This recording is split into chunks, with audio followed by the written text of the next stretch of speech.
un gozo, una alegría volverles a ver después de 7 largos meses. Señor les bendiga a todos. Les invito a que me acompañen en oración para dar inicio con este espacio de escuela dominical. Padre eterno, te damos muchas gracias por los méritos suficientes de nuestro Señor y Salvador Jesucristo. Señor, te glorificamos, te alabamos y te bendecimos en esta tarde. Te suplicamos, Señor, que nos asistas con tu Santo Espíritu, que nos permitas, oh Señor, poder ser edificados, poder ser consolados. Instrúyenos, oh Señor, a través de tu palabra. Por favor, permite que este vaso de barro pueda exponerla con fidelidad. Guárdame, Señor, del error y de la herejía. Permite que tu iglesia, Señor, sea bendecida. En el nombre bendito de Jesús, nuestro Señor. Amén y amén. Les invito, hermanos, a que abra su Biblia en el libro de Apocalipsis. Apocalipsis capítulo 20. Como decía el hermano Pedro, nosotros llevamos ya un tiempito bastante largo en una serie sobre la escatología. Y estamos en estos momentos abarcando lo que es los conceptos mileniales. Apocalipsis capítulo 20, vamos a leer los primeros 10 versículos y les pido por favor que se coloque sobre sus pies para que reverenciemos la bendita palabra de Dios. Apocalipsis capítulo 20, versículos del 1 al 10. Leo para ustedes la bendita palabra de Dios. Vi un ángel que descendía del cielo con la llave del abismo y una gran cadena en la mano, y prendió al dragón, la serpiente antigua, que es el diablo y Satanás, y lo ató por 1000 años, y lo arrojó al abismo, y lo encerró y puso su sello sobre él, para que no engañase más a las naciones, hasta que fuesen cumplidos 1000 años. Y después de esto debe ser desatado por un poco de tiempo. Y vi tronos, y se sentaron sobre ellos los que recibieron facultad de juzgar.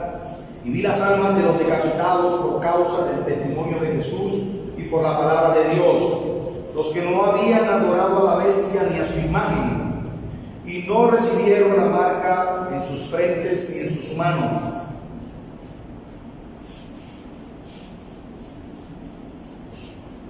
Pero los otros muertos no volvieron a vivir hasta que se cumplieran 1000 años. Esta es la primera resurrección. Bienaventurado y santo el que tiene parte en la primera resurrección. La segunda muerte no tiene potestad sobre estos, sino que serán sacerdotes de Dios y de Cristo, y reinarán con él 1000 años. Cuando los 1000 años se cumplan, Satanás será suelto de su prisión y saldrá a engañar a las naciones que están en los 4 ángulos de la tierra, a Gog y a Magog, a fin de reunirlos para la batalla, el número de los cuales es como la arena del mar. Y subieron sobre la anchura de la tierra y rodearon el campamento de los santos y la ciudad amada, y de Dios descendió fuego del cielo y los consumió. Y el diablo que los engañaba fue lanzado en el lago de fuego y azufre, donde estaban la bestia y el falso profeta, y serán atormentados día y noche por los siglos de los siglos. Amén. Pueden sentarse, amados hermanos. Como les decía, esta serie que hemos venido desarrollando sobre tecnología trata precisamente el tema de los conceptos mileniales. Hemos dicho que estos pasajes nosotros podíamos dividirlos en 3 secciones. Los versículos 1 al 3 están íntimamente relacionados con estos versículos en los cuales nos vamos a concentrar hoy, que son los versículos del 7 al 10. Nos habla de la inauguración del reino milenial. Llámese reino milenial a ese espacio largo de tiempo desde la venida de nuestro Señor Jesucristo hasta nuestros días. La segunda sección, que abarca de los versículos 4 al 6, que ya nosotros también estudiamos, podríamos llamarla el reino milenial en el cielo, donde el apóstol Juan ve estas imágenes, estas visiones de tronos y santos que habían sido decapitados, que habían sido martirizados por causa del Evangelio. Y la tercera sección, que es la que vamos a tratar de abarcar en esta tarde, habla de la terminación del reino milenial en la tierra. Hermanos, hay algo importante. Y esta tarde, repito, consideraremos los versículos 7 al 10. Y yo les pido, les ruego, que por favor quitemos presuposiciones de nuestros corazones, porque evidentemente el contexto en el que nosotros nos hemos desarrollado mucho es en un contexto pues premilenial, dispensacional, y que seguramente tendremos muchas dudas con relación a estos pasajes. Ya nos hemos hecho ideas con relación a este pasaje, pero para que los hermanos que nos acompañan en esta tarde, que quizás no han tenido la oportunidad de estudiar con nosotros estos temas, me gustaría hacer una pequeña introducción con relación al versículo del 1 al 3 para que podamos comprender los versículos del 7 al 10, porque de lo contrario no los vamos a lograr entender. Dice el versículo 1: vi a un ángel que descendía del cielo con la llave del abismo y una gran cadena en la mano, y prendió al dragón, a la serpiente antigua, que es el diablo y Satanás, y lo ató por 1000 años. Y lo arrojó al abismo y lo encerró y puso su sello sobre él. Escuchen, ¿para qué? ¿Para qué lo hizo? Para que no engañase más a las naciones. ¿Hasta qué? ¿Hasta qué tiempo? ¿Por cuánto tiempo le iba a ser atado? Hasta que fuesen cumplidos 1000 años. Más adelante hablaremos si esos 1000 años se refieren a 1000 días literales o efectivamente debemos interpretarlo de esa forma. Nosotros ya hemos explicado, hermanos, en qué consistía esa atadura de Satanás. No está hablando de una atadura literal, sino que se habla de la forma como Dios está refrenando el poder de Satanás, con un propósito que el mismo pasaje nos indica, para que no engañase más a las naciones. Y de esta manera la expansión del reino de Dios a través de la predicación del Evangelio se fuera dando de una manera progresiva. Así que, ¿cuándo fue atado Satanás? Algunos creen que esto habla de un periodo incluso quizás antes de la creación. Otros trasladan este evento a algo épico. ¿Cuándo fue atado Satanás? Hermanos, yo puedo decir que debemos ubicarlo bíblicamente con la primera venida de nuestro Señor Jesucristo. Dice en Colosenses capítulo 2, versículo 15, dice el apóstol Pablo que despojando a los principados y a las potestades, Cristo los exhibió públicamente, triunfando sobre ellos en la cruz. Es decir, que en la cruz del Calvario es donde se hace evidente el triunfo de nuestro Señor Jesucristo y donde Satanás y sus huestes son despojados. Dice el autor de Hebreos capítulo 2, versículo 14: así que por cuanto los hijos participaron de carne y sangre, él también participó de lo mismo para destruir, escuchen, por medio de la muerte, al que tenía el imperio de la muerte, esto es, al diablo, y librar a todos los que por el temor de la muerte estaban durante toda la vida sujetos a servidumbre. ¿Qué dice el autor de Hebreos? Que el Señor con su victoria liberó a su pueblo de la esclavitud de Satanás. Apocalipsis capítulo 12, versículos 10 y 11 dice: entonces oí una gran voz en el cielo que decía: ahora ha venido la salvación, el poder y el reino de nuestro Dios y la autoridad de su Cristo.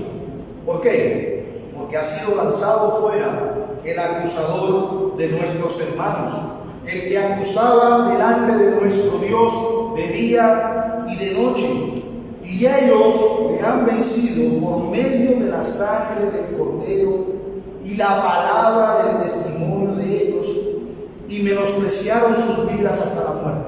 Entonces, hermanos, noten, hermanos y amigos que nos acompañan esta tarde, noten por tanto que todos estos pasajes, cuando nos hablan del atar, del despojar, de lanzar fuera o de la caída de Satanás, se relacionan de alguna manera con la primera venida de nuestro Señor Jesucristo.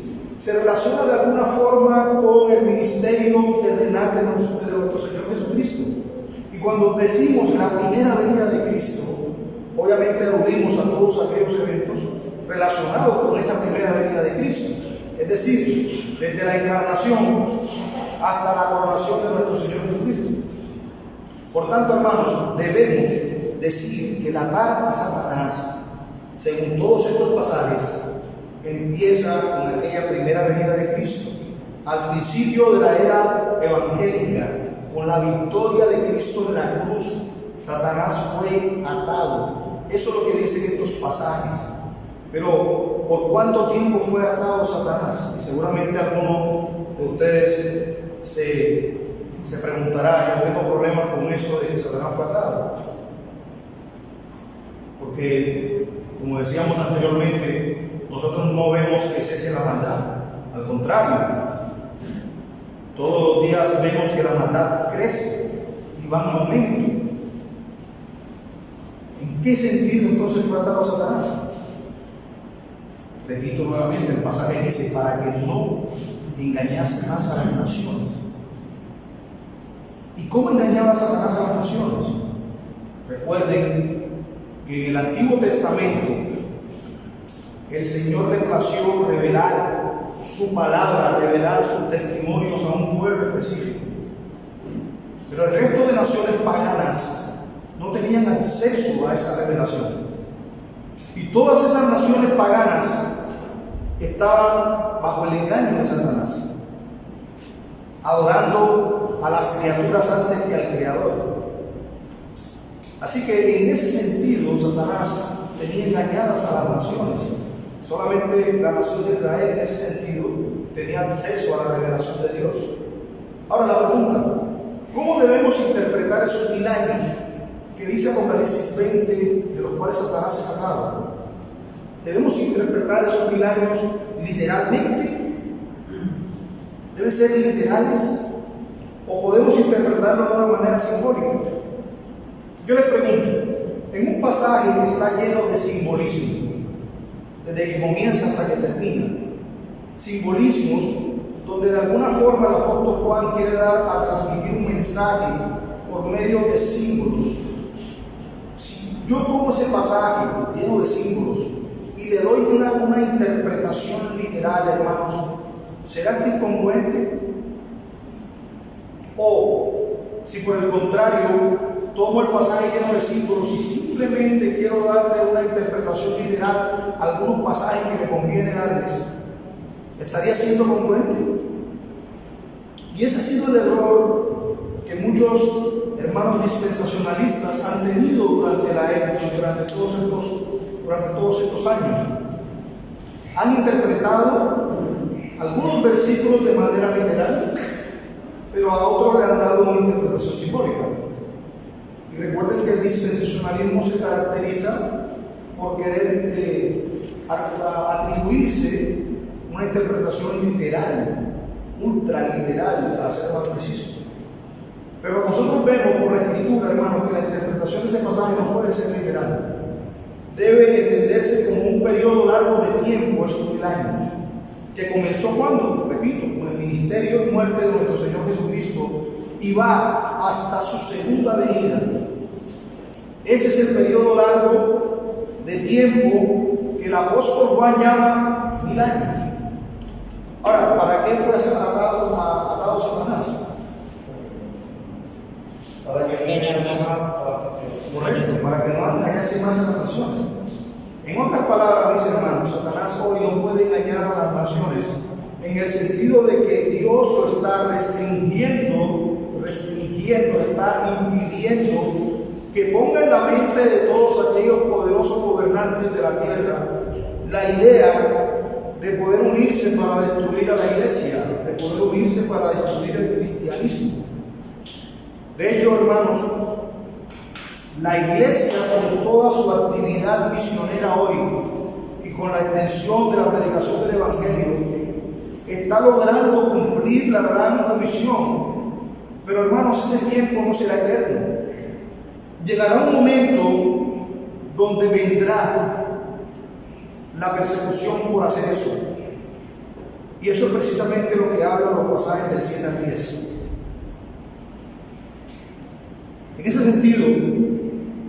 En en ese sentido únicamente, en el que Satanás ya no puede engañar a las naciones y que Satanás es atado. Ahora, el final del versículo 3, quiero que lea conmigo, dice: y después de esto debe ser desatado Satanás, y después de esto debe ser desatado por un poco de tiempo. Y el pasaje aclara que es un periodo corto, con relación obviamente a los 1000 años. Es un periodo corto en el que él ya no podrá hacer esto. Ahora, no son 7 años como lo enseña el dispensacionalismo. Es un periodo corto de tiempo. La Escritura no nos dice cuánto tiempo es. Simplemente dice que Satanás será desatado por un poco de tiempo.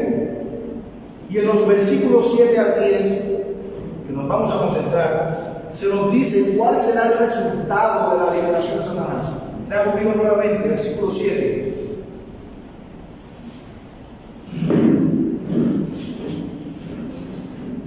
Cuando los 1000 años se cumplan, entiéndase, 1000 años, cuando ese largo periodo de tiempo se cumpla, Satanás será suelto de su prisión y saldrá a engañar a las naciones que están en los 4 ángulos de la tierra, a Gog y a Magog, a fin de reunirlos para la batalla, el número de los cuales es como la arena del mar.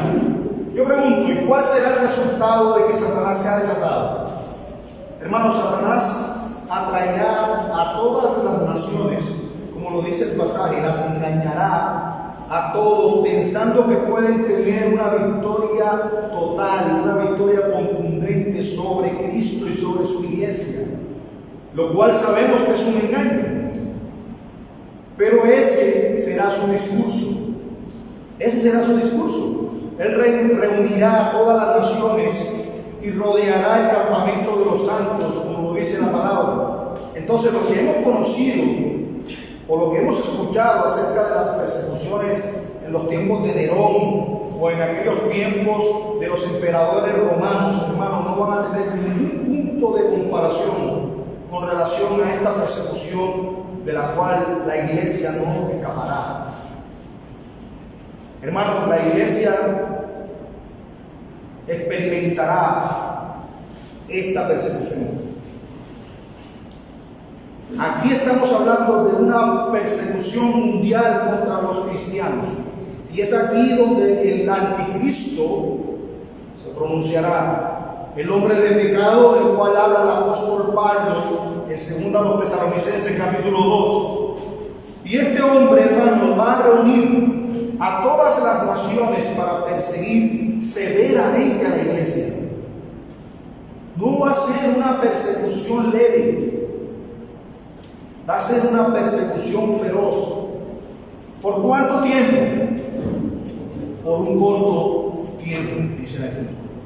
Repito, no son 7 años como lo enseña el dispensacionalismo. La Biblia dice por un corto tiempo. Por eso le llama aquí la batalla. Es una batalla definida. Ahora, esta batalla, hermano, ya fue tratada por el apóstol Juan. No es la primera vez en este capítulo 20 que el apóstol Juan habla de esa batalla. En Apocalipsis capítulo 19, versículo 19, vaya conmigo allá. El apóstol Juan ya hace mención de esa batalla. Dice el capítulo 19, versículo 19: y vi a la bestia, a los reyes de la tierra y a sus ejércitos reunidos para guerrear contra el que montaba el caballo y contra su ejército. Hermano, ya Juan había hablado de la batalla también en el capítulo 16. Capítulo 16, versículos 13 y 14 dice: y vi salir de la boca del dragón y de la boca de la bestia y de la boca del falso profeta 3 espíritus inmundos a manera de ranas, pues son espíritus de demonios que hacen señales y van a los reyes de la tierra en todo el mundo. ¿Para qué?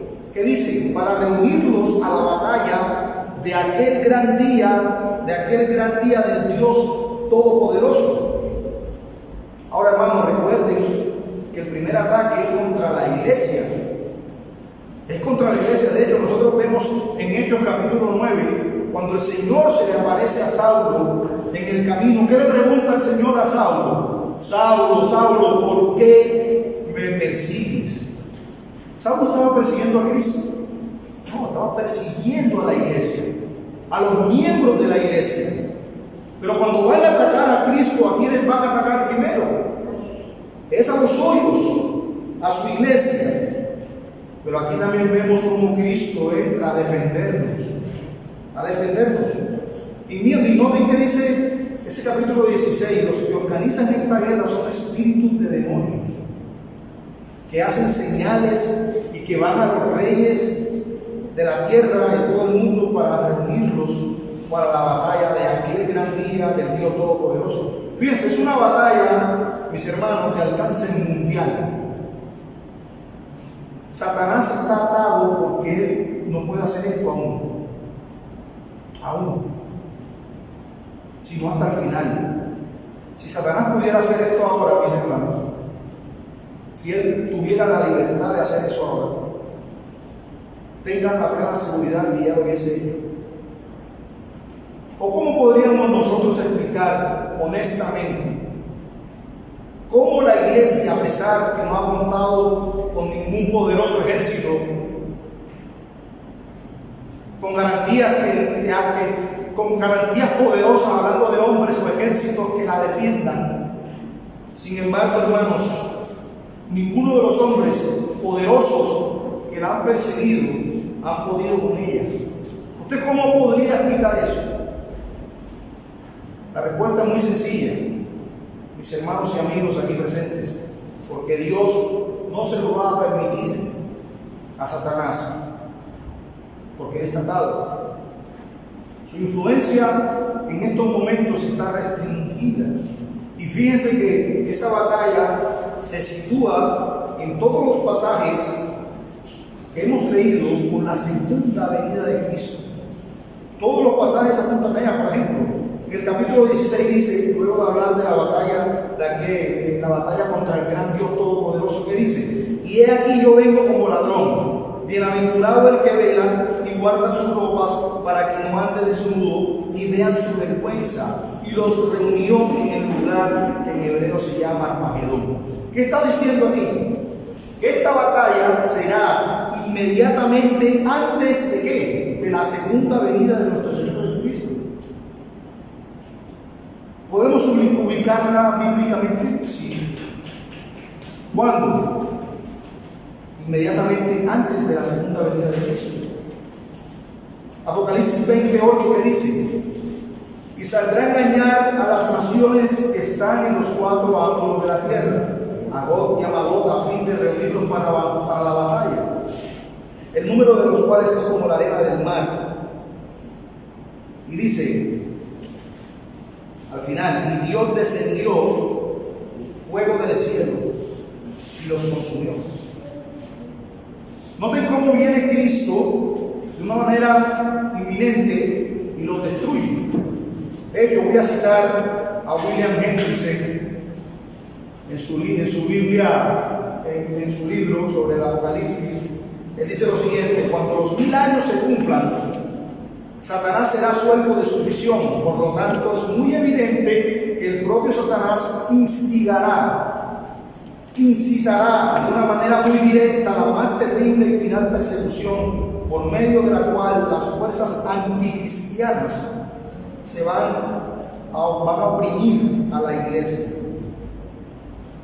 Hermanos, esto es algo serio, de lo cual nosotros incluso debemos prepararnos. El diablo congrega a Gog y a Magog para un ataque final contra el campamento de los santos o contra la ciudad amada. Ahora, ¿quiénes son Gog y Magog?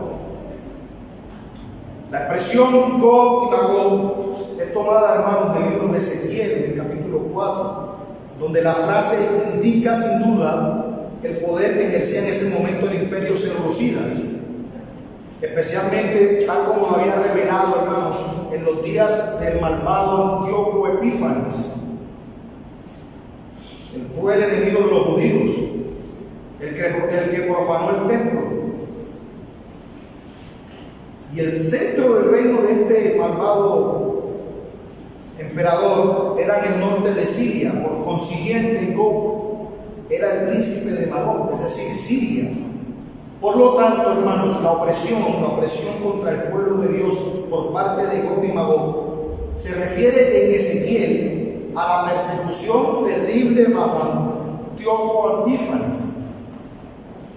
Ese era el gobernante de Siria en esa época. Ahora, en el libro de Apocalipsis, hermanos, usa esta expresión, usa este periodo de aflicción y de miseria con un mismo símbolo que identifique el ataque final de Satanás contra la iglesia. ¿Qué símbolo usa? Observe la semejanza. Yo quiero que usted analice la semejanza. En primer lugar, el ataque de Gog y Magog en el libro de Ezequiel, hermanos.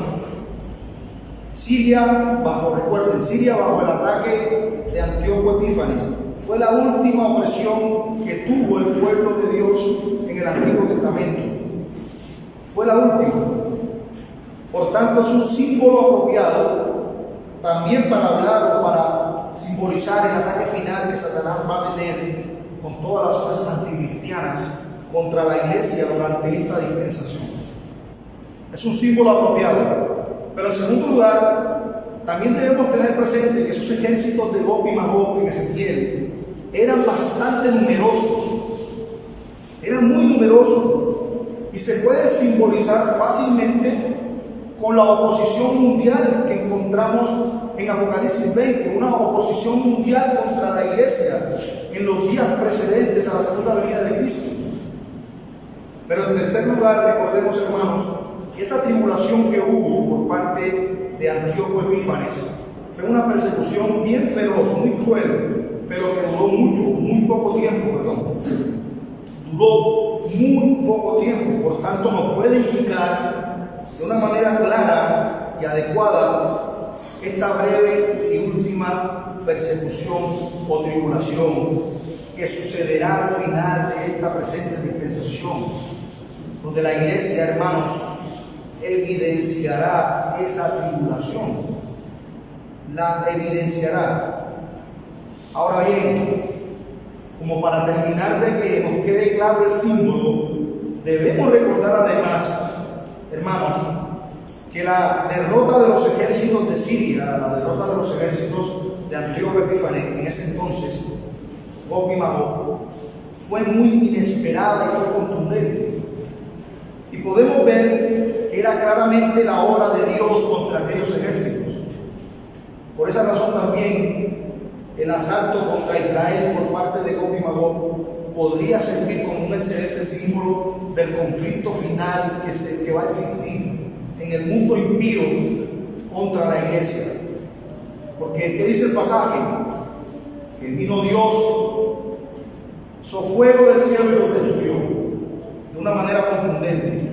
Así que en este pasaje, mis hermanos, Gog y Magog son identificados como las naciones que están en los cuatro ángulos de la tierra. Sin embargo, esta expresión no significa que son las naciones más lejanas, como le han querido dar algunos, como han interpretado algunos dispensacionalistas. Los cuatro ángulos de la tierra significan sencillamente el mundo entero. Eso es lo que significa. Es decir, que todo el mundo inicuo, todo el mundo impío va a perseguir a la iglesia. La oposición será mundial. Por tanto, no hay motivo alguno para considerar que nuestro pasaje, hermanos, esté refiriéndose a un ataque de ciertas naciones periféricas. ¿Por qué? Han enseñado el dispensacionalismo por años que se está hablando propiamente de China, de Rusia, de Japón, de India, etcétera, que habrá una guerra contra Europa occidental y contra América.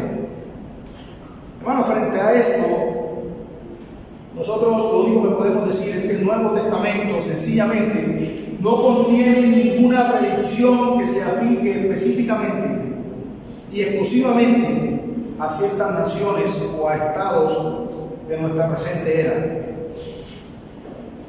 Simplemente describe el conflicto que va a haber entre la iglesia y el mundo impío. No dice nada que se refiera exclusiva o aún específicamente a China, a Rusia, Japón o a otros países. El conflicto que se describe aquí, hermanos, no es el que sucede entre las naciones civilizadas y las no civilizadas. No, es simplemente el último ataque de las fuerzas del anticristo contra la iglesia. ¿Y por qué decimos esto? Noten el versículo 9. Lean conmigo el versículo 9.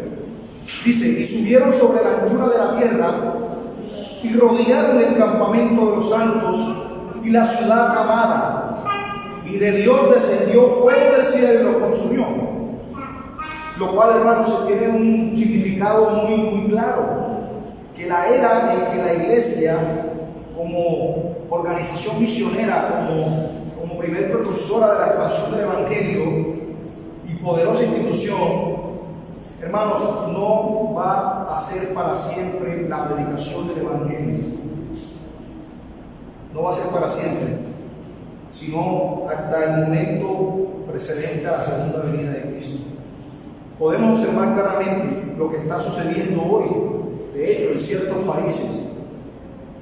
países hoy pasa esto. Mis queridos hermanos y amigos, yo sé que nosotros en Colombia podemos profesar el cristianismo sin ninguna oposición, sin ningún reparo, pero esto no quiere decir que sea igual en otras partes del mundo. En países como Corea del Norte, como Arabia Saudí, como Afganistán, como Irak, como Somalia, como Malí, como Irán, como Sudán, como Pakistán, entre otros países, hermanos, profesar el cristianismo está absolutamente prohibido. En estos países, queridos hermanos y amigos, cada 5 minutos se asesina a un cristiano a razón de su fe. Cada 5 minutos.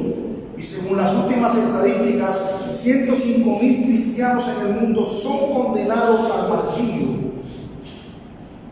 Evidentemente, la religión más perseguida en el mundo es el cristianismo.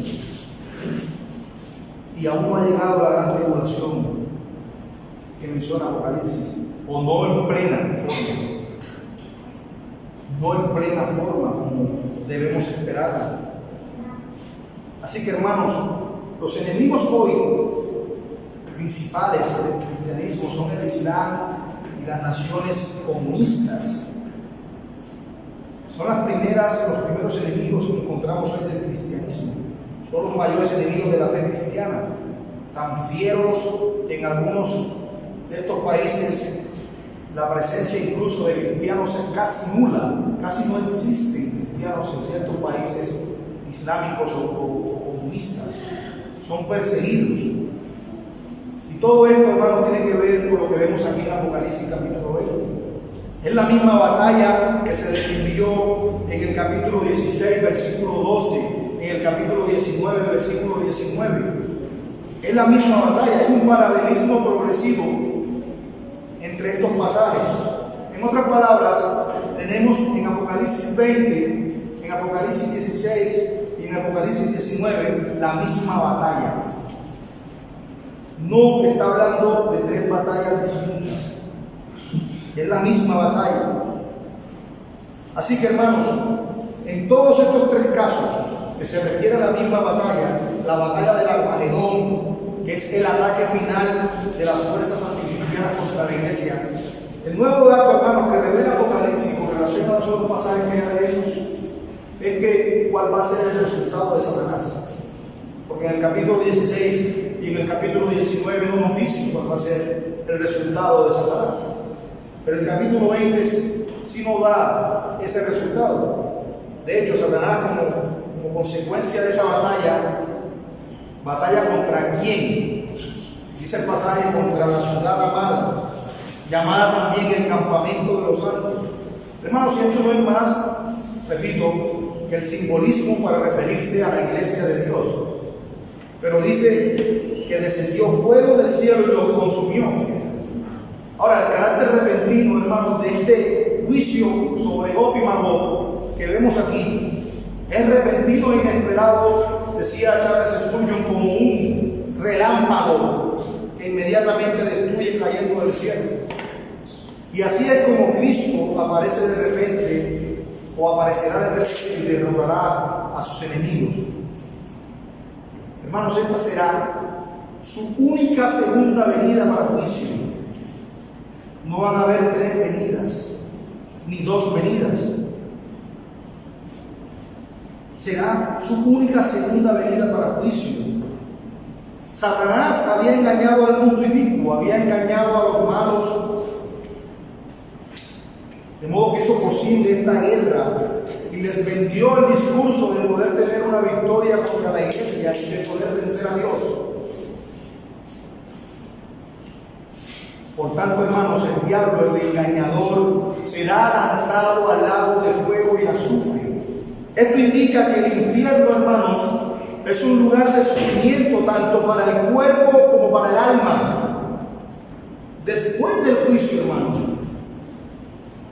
es un lugar de tormento eterno, en donde están también la bestia y el falso profeta. Noten el versículo 10.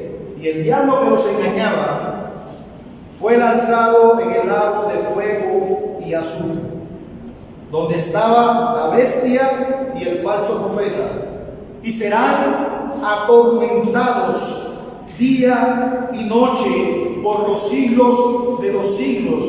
Si ven cómo cae aquella teoría, aquella falsa teoría de la exterminación del alma, que enseñan quiénes, los testigos de Jehová, que simplemente cuando mueren, dicen ellos, dejan de existir ya. No, hermanos, hay un destino eterno después de que muramos físicamente. Hay un destino eterno.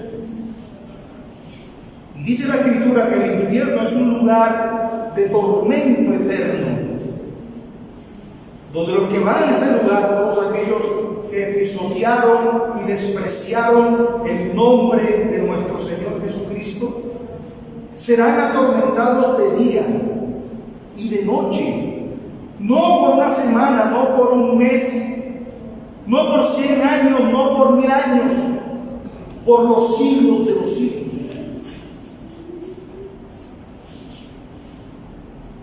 Todos caen juntos, Satanás, la bestia y el falso profeta. Ahora, hermanos, nosotros, ya para ir concluyendo, podemos resumir diciendo que antes de terminar este siglo, hermano, tendrá un breve periodo de tribulación, el cual será inmediatamente antes de la segunda venida de Cristo, y que estará caracterizado por varias cosas importantes. Primero, por una actividad intensificada de Satanás contra la iglesia. Segundo, por la aparición de un anticristo que es personal, hermano, no es algo de ciencia ficción. El anticristo es una persona y una terrible apostasía también. Es difícil entender cómo se puede incluso hablar y creer el rapto pretribulacional que enseñan los dispensacionalistas. Cuando el apóstol Pablo dice claramente: no os dejéis mover fácilmente de vuestro modo de pensar, ni os conturbéis ni por espíritu, ni por palabra, ni por carta como si fuera nuestra, en el sentido de que el día del Señor está cerca. Nadie os engañe en ninguna manera, porque no vendrá sin que antes venga la apostasía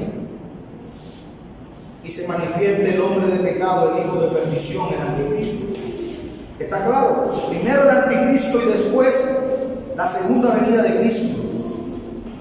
Tercero, hermanos, habrá una persecución mundial contra la iglesia. Cuarto, la iglesia será preservada cuando Cristo venga por segunda vez y destruya a los impíos. Así que estos paralelos de Apocalipsis capítulo 20, hermanos, es una referencia clara a la era del Evangelio. Estos paralelos enseñan de un nuevo elemento que se debe introducir en nuestra escatología, el reinado milenial de Cristo. Cristo reina hoy. Él está sentado en su trono reinando. Y va a llegar un día cuando venga por segunda vez, donde se establecerá su reino eterno. No porque no lo sea ya, no porque su reino no sea eterno, sino porque todavía falta que sus enemigos estén por estrado de sus pies. Aún le falta destruir al pecado, a Satanás y a la muerte, como lo aclara el apóstol Pablo en 1 Corintios capítulo 15. Así que, mis hermanos, con esto concluimos lo que se refiere a la enseñanza de Apocalipsis capítulo 20, de los versículos del 1 al 10. El próximo domingo, con la ayuda del Señor, estaremos abarcando lo que es el postmilenialismo, para ya darle paso a todo lo que leímos acerca y estudiamos acerca del premilenialismo, que no fueron pocos días, fueron varios meses que nos dedicamos a estudiar el premilenialismo en todas sus facetas, histórico, sensacional. Así que, hermanos, tengo, Pedro, 5 minutos. Tenemos 5 minutos para aportes y para preguntas, y luego concluimos en oración para que tengamos un pequeño receso de 5 minutos. Les escucho, hermanos, los que tengan aportes o tengan preguntas. Hermano Jonathan. Hermano, una pregunta con respecto al verso.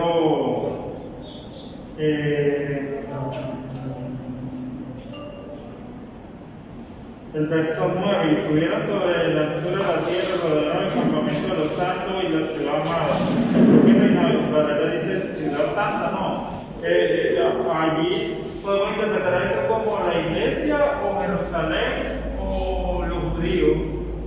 Es que precisamente que enseña el dispensacionalismo habla que está refiriéndose única y exclusivamente a Israel, al Israel físico, al étnico, pero son simbolismos. Ciudad amada, ciudad santa, es un símbolo a la iglesia de Dios. Recuerda que para el dispensacionalismo todas estas persecuciones incluso van a tener lugar en el Israel físico. Pero es el simbolismo de hablar de la ciudad santa, de cómo es que dice nuevamente. Y subieron sobre la anchura de la tierra, rodearon el campamento de los santos y la ciudad amada, pero descendió fuego del cielo y los devoró. Campamento de los santos, ciudad amada, hace referencia a la iglesia de Dios. Nice. Buenas tardes, hermana iglesia.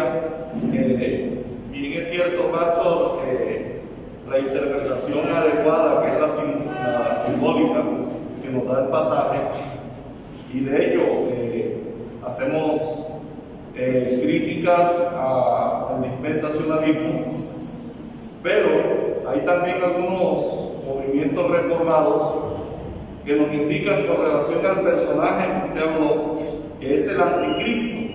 Entonces, muchos pensamientos, y de hecho muy buenos maestros, dicen que el anticristo no es una persona como tal, sino que es un movimiento mundial anticristiano y no tiene nada que ver con una persona. Eso confunde mucho al pueblo de Dios, porque hay muchas referencias claras en las Escrituras donde se nos habla de una persona como tal, quien va a encarnar, por decirlo así, a ese personaje que va a ser la persecución más brava de la iglesia cristiana. De hecho, nosotros cuando estudiamos acerca de ese tema, aclarábamos de que el anticristo evidentemente será una persona que es será muy poderosa y que tendrá influencia tanto en la parte religiosa como en la parte social y como en la parte económica. De hecho, la Escritura dice claramente el poder que tiene de mover ciertas esferas tiene poder para mover las esferas religiosas, tiene poder para mover las esferas económicas y sociales.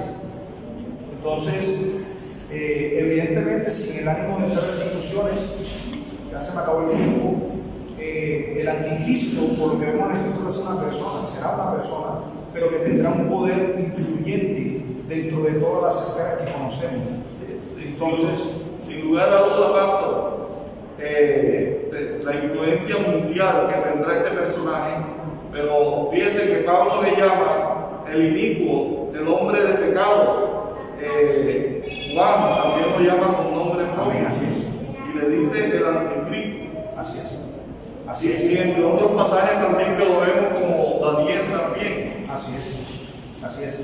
Yo pienso que no hay duda sobre eso. O sea, realmente nosotros esperamos como anticristo a una persona. Una persona, por supuesto, muy poderosa, repito, influyente, con mucho poder de las esferas que conocemos. El inicuo, el hombre de pecado, será una persona que indudablemente tendrá muchísimo poder. Muchísimo poder. Bueno, mis hermanos, vamos a orar. Señor, te damos gracias por este espacio de escuela dominical. Te damos la gloria y la honra. Permítenos, oh Señor, que tus enseñanzas, tu palabra, more abundantemente en nuestros corazones. Quédate con nosotros, oh Señor. Permítenos poder disponer nuestros corazones a adorarte ahora que venga el espacio del sermón. En el nombre bendito de Jesús. Amén y amén. Amén.